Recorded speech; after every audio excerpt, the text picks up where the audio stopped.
Bonjour à tous et bienvenue dans Business Planet. Cette semaine, nous sommes à Dublin, en Irlande.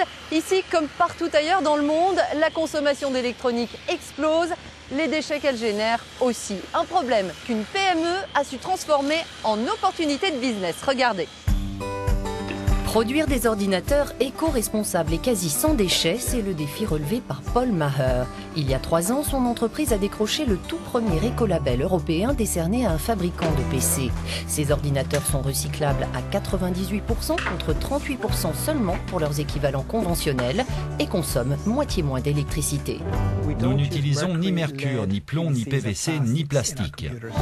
Paul Maher et Anne Galligan ont développé un business model basé sur le service après-vente. Objectif, assurer une longévité record à leur PC.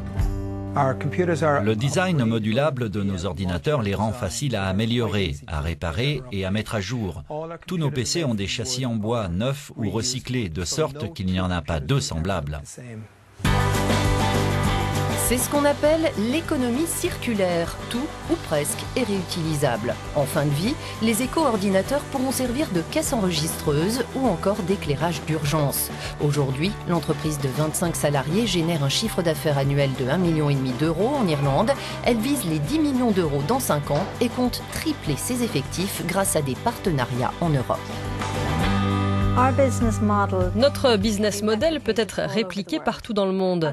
En ce moment, nous discutons avec divers centres de services en Europe pour que nos ordinateurs IAMECO bénéficient du même niveau de suivi qu'en Irlande.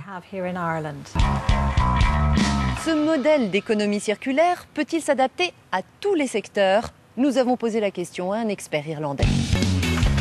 Selon les estimations, concevoir des produits qui durent et réutiliser les matières premières permettrait aux entreprises de l'Union européenne d'économiser 600 milliards d'euros, soit 8% de leur chiffre d'affaires annuel. L'économie circulaire s'applique à tous les secteurs, qu'il s'agisse de covoiturage dans les villes européennes ou en Irlande, de transformation des déchets plastiques en vêtements en fibre polaire.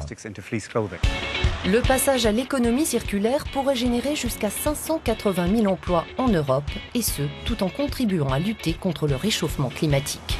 L'économie circulaire ne fait que des gagnants. D'après la Commission européenne, d'ici 2030, elle nous permettra de réduire nos émissions de CO2 de 450 millions de tonnes par an dans l'Union.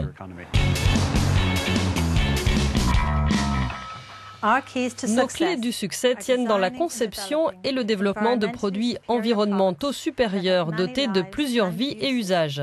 C'est ce qui nous rend uniques et nous donne un réel avantage sur nos concurrents.